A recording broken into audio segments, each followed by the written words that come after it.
Êxodo, capítulo de número 2, versículo de número 23. Então, em nome do Senhor Jesus, olha aqui para mim. Glórias a Deus. Queridos, existem vários tipos de escravidão. Mas mesmo existindo vários tipos de escravidão, todas elas têm um objetivo, que é prender a pessoa, que é limitar a pessoa, é privar a pessoa da sua liberdade, dos seus direitos, é fazer com que a pessoa ela fique presa através do medo. Então existem diferentes tipos de escravidão.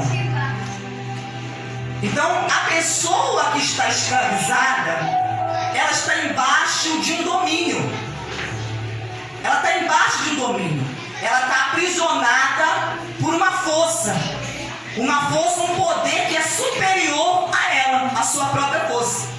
Por isso que a pessoa, ela por si só, ela não consegue se libertar dessa escravidão.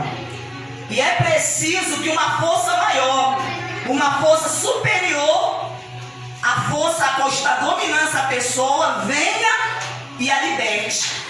Quebre esse domínio, quebre essas amarras, essa tranca a qual essa pessoa está presa. Então há muitas pessoas hoje que estão escravizadas em diferentes situações. Há pessoas que estão escravizadas espiritualmente, outras fisicamente, outras emocionalmente, outras mentalmente. Então há diferentes tipos de escravidão, mas como nós falamos, ela tem um só propósito, que é aprisionar a pessoa. Decorrido muitos dias, o rei do Egito morreu, e os filhos de Israel gemiam por causa da sua escravidão. Eles clamaram e o seu clamor chegou até Deus. Deus ouviu o gemido deles e lembrou-se da sua aliança com Abraão, com Isaac e com Jacó. E Deus viu os filhos de Israel e atentou para a situação deles. Então, o texto nos revela que os filhos de Israel viveram em escravidão. E essa escravidão durou 430 anos. Muito tempo, né? Era uma escravidão que parecia que nunca ia chegar ao fim, que aquilo nunca ia acabar. Os anos se passavam e eles continuavam ali, naquela mesma situação, escravo. Morriam pessoas, nasciam pessoas na escravidão. Pessoas morriam como escravo e pessoas também nasciam nessa situação, nessa condição de escravidão, que eles viram que já não aguentavam mais, porque há pessoas que ela vai empurrando a sua situação com a barriga. Então, enquanto está dando para ir empurrando, ela vai levando, ela vai empurrando, até que ela não chega num ponto, no seu limite, ela perde totalmente as suas forças. Aí ela vai resolver clamar, gritar por socorro. E eles então fizeram isso.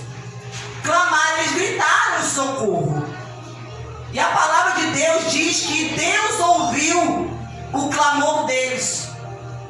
Porque é necessário que aquele que está sendo escravizado, ele faça alguma coisa. Ele grite pelo socorro de Deus, porque do contrário ele vai continuar escravizado. Ele vai continuar debaixo desse domínio, igual que Israel estava debaixo de um domínio de Faraó, dos egípcios. Estavam ali debaixo de uma tirania. Então eles eram escravos, eles tinham obrigações, mas não tinham direito algum. Não tinham direito algum. Eles lutavam a cada dia para sobreviver. Na verdade, eles não viviam, sobreviviam, porque viver é diferente de sobreviver. Então, essa era a situação de extremo sofrimento, a ponto deles gemerem. Então eles viviam se queixando acerca das suas vidas, se lamentando. Eles viviam chorando, porque viviam uma vida amarga, querido. Uma vida que não tinha sabor, não tinha prazer, não tinha alegria. Não havia um dia que eles acordassem e tinha alegria. Então era só uma vida de sofrimento, de humilhações, uma vida de vergonha, uma vida bem diferente daquela qual Deus havia prometido os seus antepassados.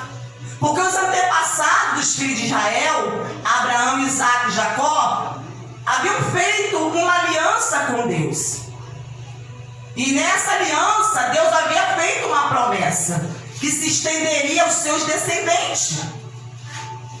Mas eles não estavam vivendo aquilo que Deus havia prometido. Eles estavam naquele momento distantes de Deus. Eles estavam ali escravizados e durante esses 430 anos estavam ali adorando e servindo aos deuses dos egípcios. Mas quando eles decidiram clamar a Deus, Deus, ele viu, ele se atentou, ele então prestou atenção no que está acontecendo, porque eles fizeram com que o olhar de Deus se voltasse para eles. Então a pessoa, ela precisa fazer com que o olhar de Deus se volte para ela, porque não basta você ficar apenas se lamentando, chorando e reclamando da sua situação. É preciso que você faça mais do que isso, que você clame. Mas você clame de uma tal forma, aleluia, que você faça com que Deus venha olhar para você. Ele venha prestar atenção no que está acontecendo na sua vida. Aleluia, que você não clame por clamar. Então, depois de Deus ter visto o que estava acontecendo com o seu povo, Deus ele começa a agir. E ele então se revela a Moisés por meio de uma sarça, a qual estava sendo ali queimada pelo fogo, estava ali em chamas, mas não era consumida pelo fogo. E isso chamou a atenção de Moisés, de modo que ele se aproximou para ver o que está acontecendo, porque ele nunca havia visto algo semelhante. Então ele se aproxima no Monte Horebe, aleluia, e Deus então do meio da sarça fala com Moisés. Moisés ali ele ouve a voz de Deus. Então vamos ler aqui no texto aqui do capítulo 3, versículo do número 8. Por isso desci a fim de livrá-los das mãos dos egípcios e para fazê-los sair daquela terra e levá-los para uma terra boa e ampla, terra que manda leite e mel, o lugar do cananeu, do eteu, do amorreu, do ferezeu, do heveu e do jebuseu. Então Deus, numa conversa com Moisés, ele fala a respeito do clamor que os filhos de Israel haviam feito e que havia chamado a atenção de Deus. E Deus estava decidido fazer alguma coisa, responder o seu povo, livrá-los daquela situação. E ele disse a Moisés: eu vou livrá-los dessa situação, dessa servidão. Vamos prosseguir aqui no texto que diz assim no versículo 9. Pois o clamor dos filhos de Israel chegou a mim, e também vejo a opressão que os egípcios estão oprimindo. Agora venha e eu enviarei a Faraó, para que você tire do Egito o meu povo, os filhos de Israel. Então Moisés perguntou a Deus: quem sou eu para ir a Faraó e tirar do Egito os filhos de Israel? Deus respondeu: eu estarei com você, e este será um sinal de que eu enviei. Depois que você tiver tirado o povo do Egito, vocês adorarão a Deus neste monte. Então Deus fala: Moisés, eu estou enviando você. Eu estou enviando você para que você livre o meu povo. Coloque um ponto final no sofrimento do meu povo. E Moisés naquele momento se sente incapacitado de fazer o que Deus estava mandando. Mas Deus garantiu a ele: eu vou estar com você, eu estou dando a minha palavra, eu vou estar contigo. E esse é o sinal, que no mesmo lugar que eu estou falando com você, aqui nesse monte, no Monte Horebe, que também é conhecido como Monte Sinai, você vai retornar aqui com o povo. Você agora está aqui sozinho, mas você vai retornar a esse monte juntamente com o povo e você vai me adorar. Porque eu estou enviando você para libertar um povo, para que esse povo me adore. Porque o povo não estava adorando a Deus, mas Deus queria que o seu povo o adorasse. Então no versículo 13 diz assim: Moisés disse para Deus: eis que quando eu for falar com os filhos de Israel e lhes disser, o Deus dos seus pais me enviou a vocês, eles vão perguntar qual é o nome dele, e então que lhes direis? Deus disse a Moisés: eu sou o que sou. Disse mais: assim você dirá aos filhos de Israel que eu sou, me enviou a vocês. Então o que nós vemos aqui, que quando Moisés perguntando a Deus, falou: e o que eu vou dizer para eles quando eu falar com eles que o Senhor me enviou? Porque eles não conheciam a Deus. Então eles clamaram, mas sem conhecer. Quantas pessoas clamam a Deus sem conhecer a Deus? Mas o propósito de Deus era se revelar ao seu povo, assim como ele havia se revelado aos seus antepassados, assim como ele estava se revelando a Moisés. Então Deus estava buscando para si um povo que pudesse ter com Deus uma aliança, uma intimidade, uma comunhão, um compromisso. Aleluia. Agora vamos lá para o capítulo de número 6, versículo de número 2. Deus falou com Moisés e disse: eu sou o Senhor. Apareci a Abraão, a Isaque e a Jacó como o Deus Todo-Poderoso. Mas pelo meu nome, o Senhor, não lhes fui conhecido. Também estabeleci a minha aliança com eles, para dar-lhes a terra de Canaã, a terra em que viveram como estrangeiro. Então aqui Deus falando com Moisés, falando a respeito da aliança que havia feito com Abraão, Isaque e com Jacó. Mas agora Deus precisava fazer aliança com os descendentes dos seus antepassados, dos patriarcas, porque havia feito uma aliança no passado com eles, mas eles morreram. E Deus precisava agora fazer uma aliança com os seus descendentes. Diz assim: eu também ouvi os gemidos dos filhos de Israel, os quais os egípcios escravizavam, e me lembrei da minha aliança. Portanto, diga aos filhos de Israel: eu sou o Senhor, vou tirar dos trabalhos pesados do Egito, vou livrá-los da escravidão, vou resgatar vocês com o braço estendido e com grandes manifestações de juízo. Então Deus estava fazendo aqui uma promessa de libertar o seu povo, de salvar o seu povo do trabalho escravo, da opressão. Então Deus estava aqui falando que iria resgatá-los, ou seja, iria salvá-los daquela situação, iria mudar a vida deles. Iria fazer isso através de grandes manifestações, ou seja, trazendo o juízo sobre o Egito. E eu os tornarei por meu povo. Olha a promessa que Deus estava falando. Eu vou torná-los o meu povo, e eu vou ser o seu Deus. Eu vou ser o Deus deles. Não mais os deuses do Egito, mas eu serei agora o Deus deles. Então Deus queria fazer essa aliança. A aliança, ela é um pacto, um contrato, né? É um compromisso que a pessoa assume com Deus.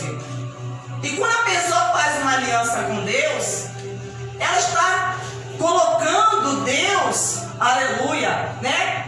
Dando a sua vida nas mãos dele. Ele então passa a ser o seu responsável. Ele passa a ter responsabilidade sobre a vida da pessoa. A sua vida passa agora a estar sob os cuidados de Deus. Então tudo que diz respeito a você e a sua vida, agora vai estar sobre os cuidados de Deus quando a pessoa faz uma aliança com Deus. Então Deus agora está tomando, Ele vai tomar agora o controle da vida dos filhos de Israel. Ele vai tomar agora a frente daquela situação. Era isso que Deus estava fazendo, iria fazer através do seu povo. Era essa aliança que Ele queria fazer com o seu povo. Ele diz assim: e eu os levarei para a terra que jurei dar a Abraão, a Isaque e a Jacó. Darei esta terra a vocês como herança, eu sou o Senhor. Então vamos caminhar aqui mais um pouco. Agora vamos lá para o capítulo 11, no versículo de número 4. Então nós vemos aqui que depois de Moisés ter, Moisés ele retorna ao Egito, e lá ele fala com Faraó. Moisés e Arão comparecem à presença de Faraó, e ele fala, ele transmite a Faraó aquilo que Deus mandou falar, e Faraó, ele endurece o coração, mas Deus já havia avisado a Moisés que isso iria acontecer, porque Deus estava endurecendo o coração de Faraó, e cada vez que Moisés falava, Faraó ele endurecia mais ainda o seu coração. Ele resistia a Moisés e não permitia que o povo saísse, e devido a essa resistência, a essa dureza de coração por parte de Faraó, Deus então começa a enviar as pragas. E quando chega na 10ª praga, no capítulo 11, versículo 4, Moisés disse: assim diz o Senhor,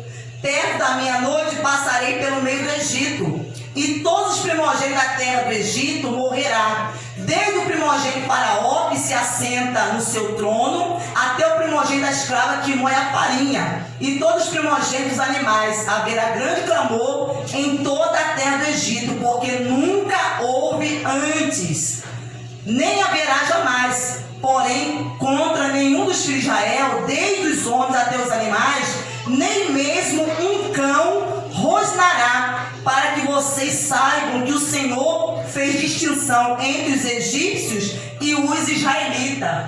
Então você vê que Deus estava se comprometendo a cuidar do seu povo, a protegê-los. Deus estava agora assumindo a responsabilidade da vida deles. Então tudo aquilo que pertencia, os animais que os filhos de Israel eles tinham, que eles cuidavam, Deus estava, até os animais estão sob a minha proteção. A casa aonde eles habitam, os seus filhos, todos estão debaixo da minha proteção. Então Deus aqui está falando que Ele ia fazer uma distinção, uma separação, uma diferença, aleluia, porque Ele faz a diferença entre aquela pessoa que tem uma aliança com Ele e aquela que não tem. Então, por eles terem uma aliança com Deus, Deus está falando: se eles fizerem uma aliança comigo, eu vou cuidar deles, eu vou livrá-los de todos os males que vai vir sobre o Egito. Eu vou livrá-los dessa última praga que virá, que é a morte dos primogênitos. Eu vou salvá-los, vou poupá-los. Glórias a Deus. E aqui no capítulo 12, Deus começa a Ele dar várias instruções. Porque a pessoa que quer fazer uma aliança com Deus, que quer ter um compromisso com Deus, ela deve, querido, se submeter às instruções de Deus. Aleluia. As condições exigidas por Deus. Porque muitas pessoas até querem fazer uma aliança com Deus, mas elas não querem se submeter às condições exigidas por eles. A pessoa ela quer continuar tendo o controle das suas vidas. Ela não quer entregar o controle da sua vida a Deus. Aleluia. Ao Senhor. Porque Senhor significa dono. Então Deus, quando enviou Moisés, disse, quando eles perguntar, eu estou me revelando agora como Senhor. Eu sou agora o dono deles, o proprietário deles. Eles agora me pertencem. Eles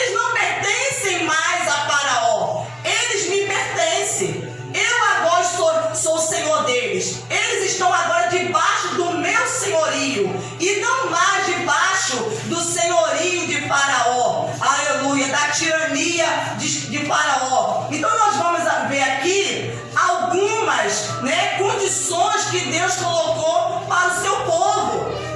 Diz assim no versículo 1: o Senhor disse a Moisés e Arão na terra do Egito: este mês será para vocês o principal dos meses, será o primeiro mês do ano.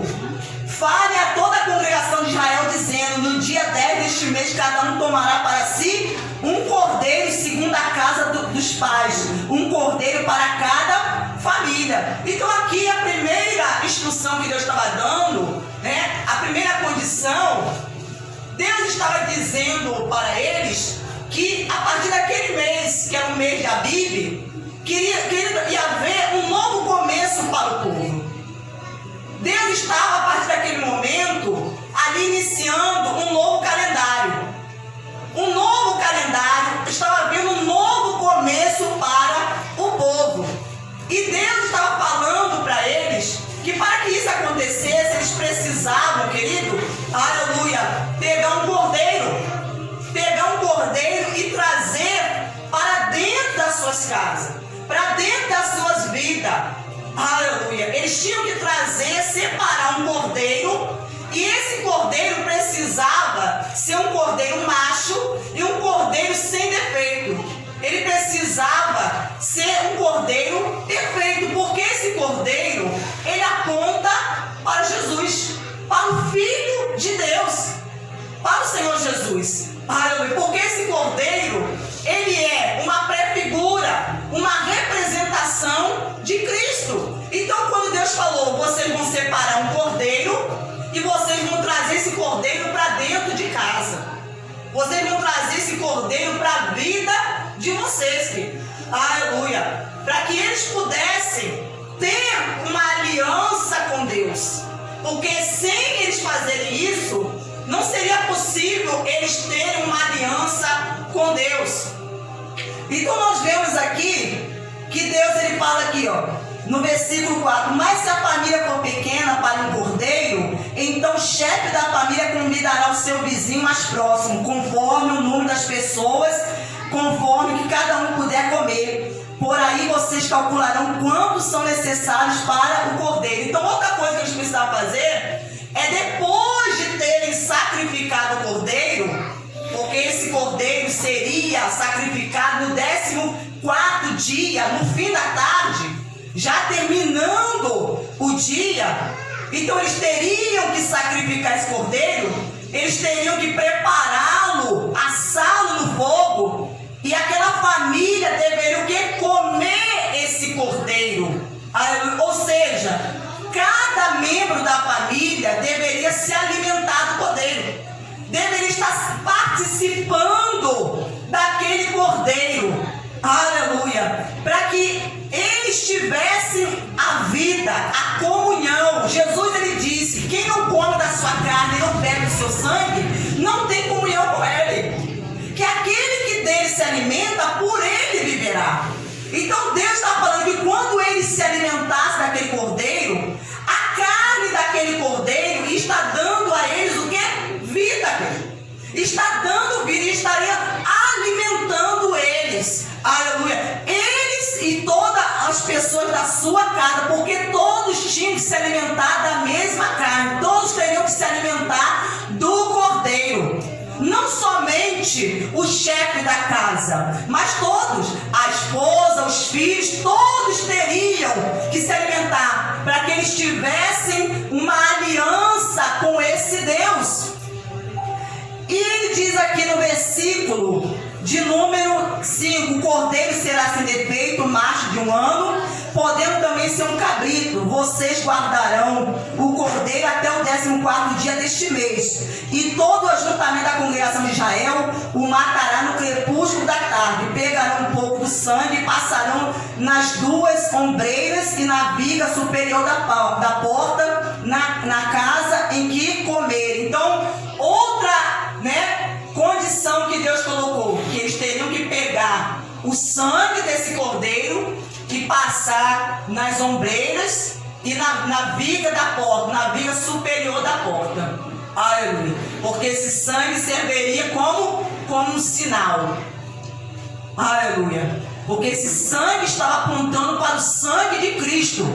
O sangue queria tirar o pecado. Porque quando Jesus apareceu às margens do Rio Jordão para ser batizado, que João Batista ele disse: eis o Cordeiro de Deus que tira o pecado do mundo. Então João estava apontando para Jesus como o Cordeiro.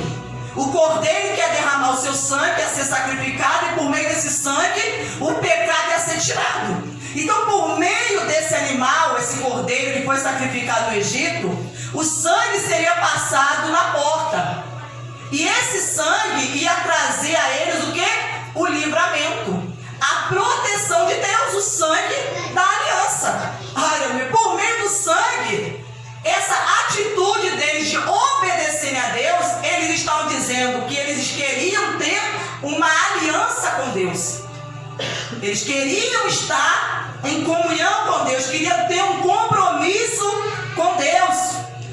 Então diz aqui no versículo 8: naquela noite comerão a carne assada no fogo, com pães sem fermento e ervas amargas.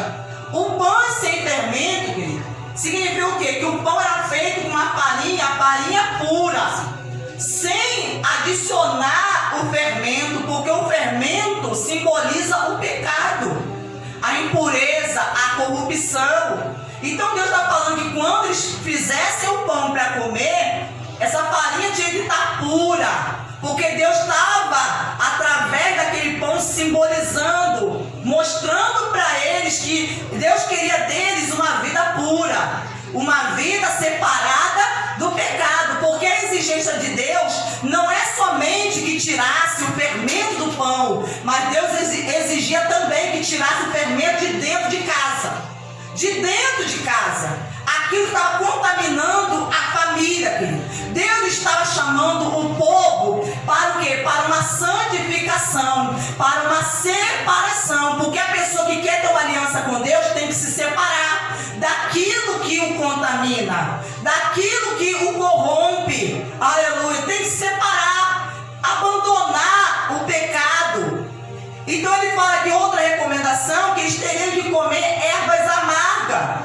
A erva amarga é para que eles se lembrassem da vida amarga que eles viviam no Egito, porque essa era a vida que eles viviam. Então Deus falou que todas as vezes que eles comessem das ervas amargas, para que eles não se esquecessem da onde Deus iria tirá-los, porque uma coisa que nós jamais devemos esquecer é da onde Deus nos tirou. Nós não podemos, querido, porque quando a pessoa ela se esquece, sabe o que acontece? Ela volta.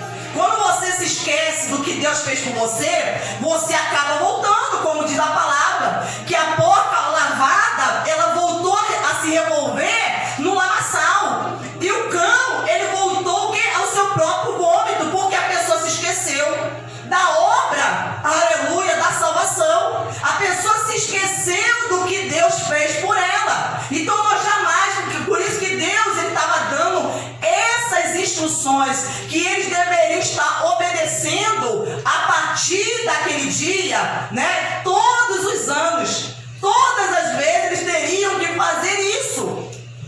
Então ele fala assim: não comam do animal nada cru nem cozido em água, porém assado no fogo, a cabeça, as pernas e as vísceras. Não deixe nada do cordeiro até pela manhã. O que porém ficar até pela manhã queime, e assim vocês devem comê-lo, já prontos para viajar. Quer dizer, com os seus lombos cingidos. Eles deveriam já estar prontos, preparados. Aleluia. A pessoa que quer ter uma aliança com Deus tem que se preparar, estar pronto. Eles deveriam estar prontos para partir, para sair do Egito. Entender que o lugar deles não era no Egito. Como a palavra de Deus fala, nós estamos no mundo, mas não somos do mundo. Estamos aqui como peregrinos e forasteiros. Estamos aqui temporariamente. Precisamos ter essa consciência e entender que o seu lugar, querido, aqui no mundo é temporário. E Deus queria trazer essa consciência para eles, porque eles não poderiam, na hora que Deus passasse, Deus enviasse o anjo destruidor, eles não poderiam ainda estar comendo. Eles teriam que comer e eles teriam que já estar prontos, já preparados, queridos. Eles deveriam já estar vestidos. Aleluia. Quantas pessoas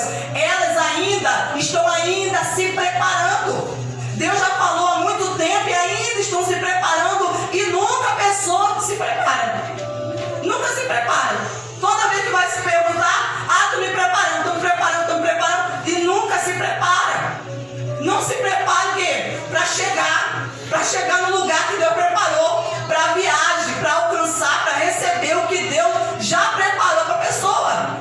Então havia uma viagem, uma trajetória que eles deveriam percorrer. Aleluia, eles precisavam estar prontos, querido. Porque se eles não estivessem prontos, o que ia acontecer?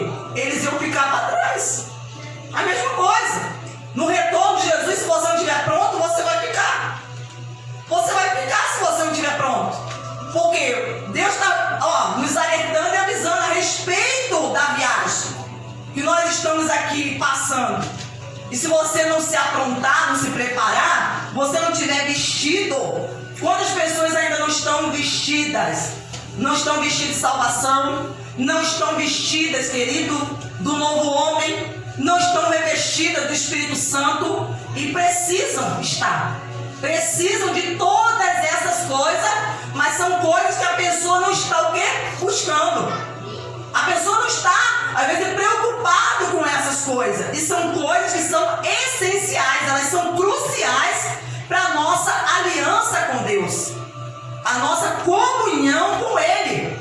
Então aqui ele fala, no versículo 11, e assim vocês devem comê-lo já prontos para viajar, com sandália nos pés e cajado na mão. Então eles precisavam já estar calçados, precisavam já estar de pé, firmes, já preparados. Muitas pessoas não estão ainda calçadas no Evangelho, não estão firmes em Deus, estão titubeando na fé, estão andando, manquejando, vacilante, aleluia, porque não está, querido, calçado na base, não estão calçados numa base firme, então não consegue às vezes permanecer de pé diante dos problemas, da dificuldade. Pessoas que Deus já disse a pessoa, que deu poder, deu autoridade, mas a pessoa não está fazendo uso de nada daquilo que Deus deu, porque eles deveriam estar já com um cajado na mão, um cajado, utilizando aquilo, prontos para utilizar aquilo que eles tinham em mãos, que foi concedido a eles. E quantos que já receberam de Deus, mas não utilizam? Não utilizam aquilo que foi dado a eles. Às vezes não utiliza a fé, não utiliza a palavra de Deus, não utiliza o poder, não utiliza a autoridade, não utiliza, aleluia, os dons espirituais. Está ali só, querido, às vezes parado.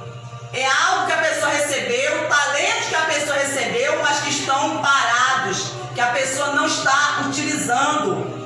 Ele fala, coma depressa e a Páscoa do Senhor, porque naquela noite passarei pela terra do Egito e matarei na terra do Egito todos os primogênitos, tanto os animais como tanto das pessoas como dos animais, e executarei juízo sobre todos os deuses do Egito. Eu sou o Senhor. O sangue será um sinal para indicar as casas em que vocês se encontram. Quando eu vi o sangue, passarei por vocês, e não haverá entre vocês praga destruidora, quando eu ferir a terra do Egito. Este dia lhe será por memorial, e vocês o celebrarão como festa ao Senhor. De geração em geração, vocês celebrarão este dia por estatuto perpétuo. Então Deus estava falando aqui a respeito do sangue, que o sangue é um sinal, o sangue na porta é um sinal, que quando Deus enviasse o anjo destruidor, aquele anjo estaria proibido de entrar nas casas que estavam marcadas com sangue. As casas que estavam marcadas com sangue, ele não poderia tocar, não poderia entrar. Então ele fala aqui, este dia lhe será por memorial. Deus estava estabelecendo, este dia, o dia da libertação de vocês, da salvação. Esse dia vai ser um dia de memorial, um dia para vocês se lembrarem. Vocês não se esquecerem desse dia. Vocês vão estar sempre se lembrando desse dia, do que aconteceu. Porque quando a pessoa é salva, ela jamais esquece. O dia que a pessoa é salva, ela jamais esquece. Porque há uma mudança no seu interior que faz a pessoa ser marcada por Deus. A pessoa é marcada pelo sangue. O sangue deixa ali aquela marca no espírito da pessoa, na alma da pessoa. Então a pessoa não esquece, ela está sempre se lembrando daquele dia, daquele acontecimento, daquele dia que trouxe a libertação em sua vida, a mudança em sua vida. Então ele fala aqui: e vocês celebrarão como festa ao Senhor. Deus está falando, esse dia, quando isso acontecer, vocês devem comemorar, vocês devem se alegrar, vocês devem festejar, querido. Aleluia. Vocês não devem deixar com que isso caia no esquecimento. Vocês devem estar sempre se lembrando e comemorando. Glórias a Deus. Para nós já caminharmos para o fim, diz aqui no versículo 12: aconteceu que à meia-noite o Senhor matou todos os primogênitos na terra do Egito, desde o primogênito de Faraó, que se assentava no seu trono, até o primogênito prisioneiro que estava na cadeia, e todos os primogênitos animais. Faraó levantou-se de noite, ele e todos os seus oficiais, e todos os egípcios, e houve grande clamor no Egito, pois não havia casa em que não houvesse um morto. Então naquela mesma noite Faraó chamou Moisés e Arão e lhe disse: levante-se e saia do meio do meu povo, vocês, filhos de Israel, vão e adorem o Senhor, como vocês disseram. Levem também com vocês suas ovelhas, o seu gado, como vocês pediram. Vão embora e abençoem também a mim. Os egípcios insistiram com o povo para que saísse da terra o mais depressa possível, pois diziam: todos vamos morrer. O povo pegou a sua massa de pão antes que levedasse as suas amassadeiras atadas em trouxas, com suas roupas sobre os ombros. Os filhos de Israel fizeram conforme a palavra de Moisés e pediram aos egípcios objetos de prata, objetos de ouro e roupas. E o Senhor fez com que o seu povo encontrasse favor da parte dos egípcios, de maneira que estes lhe davam o que pedia e despojaram os egípcios. Querido, então Deus fez justiça. Deus fez justiça àqueles que estavam sendo injustiçados. O povo que viveu escravizado durante 430 anos, agora chegou o dia o quê? Da libertação. Após eles terem assumido o compromisso, obedecido às exigências de Deus, Deus então liberta o seu povo. Faraó, depois de ter perdido o seu primogênito e haver um grande clamor em toda a terra do Egito, ele então decide deixar o povo ir. E diz: leve tudo o que pertence a vocês. Leve os animais, leve os seus gados, as suas ovelhas, leve tudo. Leve as suas famílias, leve. E Deus havia instruído: antes de vocês saírem, vocês peçam aos egípcios, vizinhos, que deem a você objetos de prata, objetos de ouro e roupa. Sabe o que é isso, querido? Por que Deus fez isso? Aleluia! Para que o povo, querido, fosse recompensado por todo o trabalho escravo que o povo havia feito durante 430 anos. Porque Deus não deixou seu povo sair de mãos vazias. Porque o povo de Israel, foi eles que fizeram o Egito prosperar. Foi eles que fizeram. Aleluia. Debaixo de um trabalho escravo, o Egito cresceu e prosperou por causa deles. Por causa deles. Porque eles estavam ali sendo subjugados, sendo explorados, exercendo um trabalho forçado. E Deus veio, executou o juízo sobre o Egito e fez justiça. Então toda a riqueza que estava em poder de Faraó, Deus transferiu para as mãos dos filhos de Israel. Então, às vezes as pessoas pensam que os filhos de Israel saíram como pobres coitados. Não, querido. Eles não saíram como pobres coitados, não. Além de eles receberem a libertação, eles saíram ricos. Eles saíram prósperos. Eles saíram abençoados. Aleluia. Eles saíram abençoados, porque Deus fez justiça na vida deles. Então vamos terminar aqui. E assim os filhos de Israel, no versículo 37, assim os filhos de Israel partiram de Ramsés para Sucote. Eram cerca de 600 mil a pé, somente de homens, sem contar mulheres e crianças. Então era uma multidão, querido. Uma multidão. Só de homens, 600 mil, né? Cerca de 600 mil, sem contar mulheres e crianças.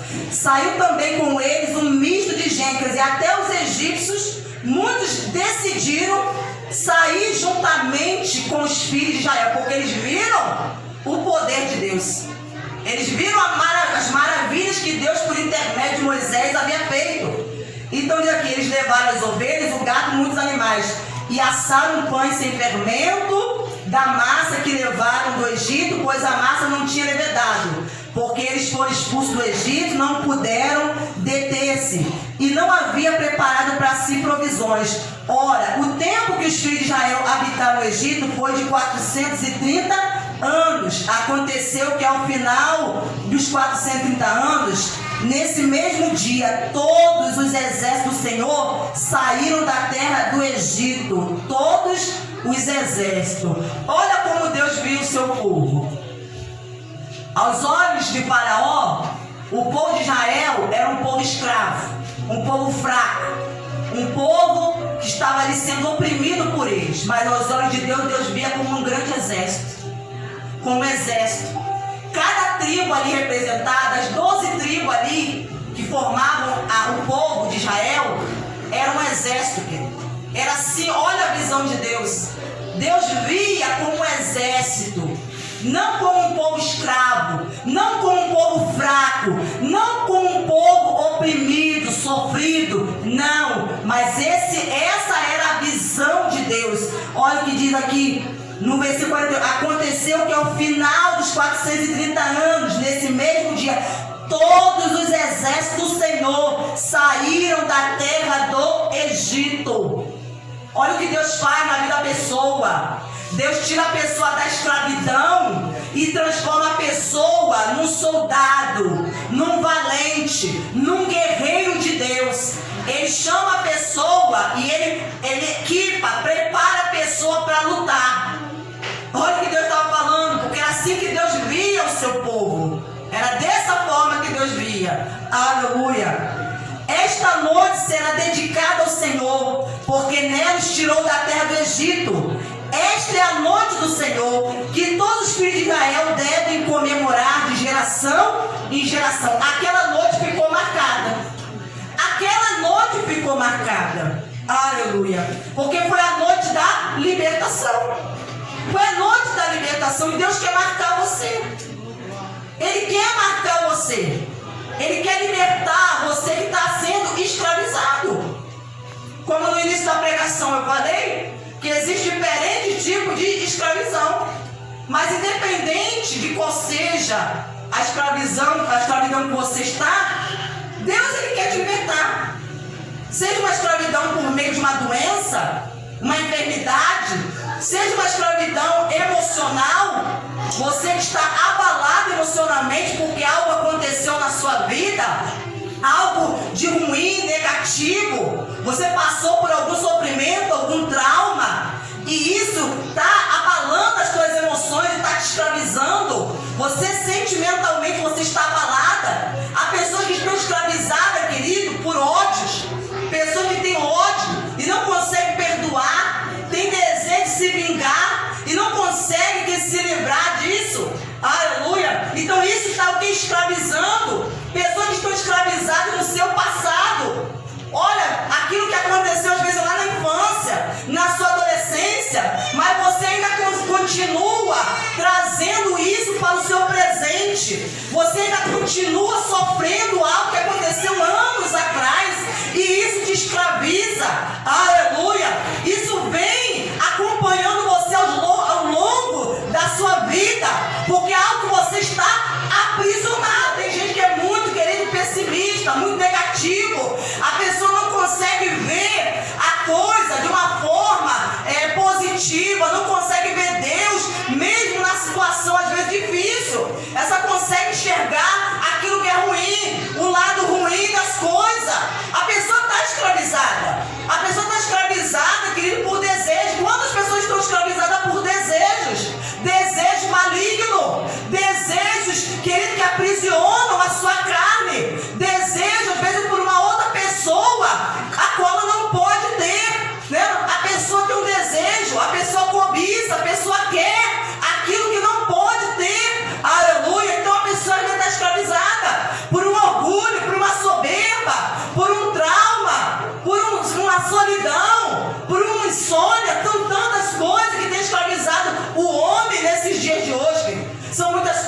doença, a cegueira, aleluia.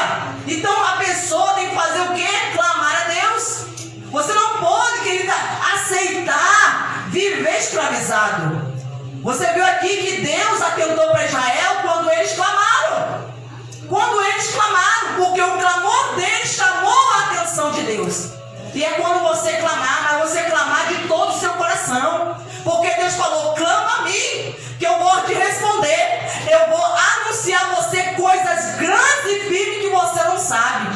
Quando você clamar, é o que a Bíblia fala, quando o justo clama, o Senhor ouve e o livra de todos os seus temores. Quantas pessoas estão escravizadas por medo, e por causa desse medo não fazem o que Deus manda, não fazem a obra de Deus, ficam paralisadas. Pessoas que receberam talentos, pessoas que receberam dons, pessoas que foram capacitadas por Deus, mas estão estagnadas, porque a escravidão, ela veio o quê? Para te prender, para colocar um limite em você, para tirar de você a sua liberdade, para dizer para você, fica aí onde você está, você não vai adiante, fica aí, aleluia, porque era isso que Faraó falava para o povo de Israel, fica aí, vocês são meus escravos, e vocês vão ficar aqui no Egito, vocês vão trabalhar para mim. Era isso que eles ouviam todos os dias. Mas depois que eles clamaram, Deus entrou em operação. Deus agiu, aleluia, e trouxe a eles resposta. Não deixou o clamor deles sem resposta, querido. Deus não deixa a pessoa que clama a ele sem resposta. Não deixa. Deus não deixa a pessoa que grita por socorro, querido, sem a resposta, não. Deus, ele vem, aleluia, ele vem ao encontro daquele que grita por socorro, aquele que grita, porque não é assim quando a pessoa está numa situação de perigo, a sua vida está correndo risco, está entre a vida e a morte, a pessoa sabe, eu preciso gritar por socorro, ela começa a gritar porque ela sabe, porque se ela não gritar, quem é que vai socorrer? Quem vai me ouvir?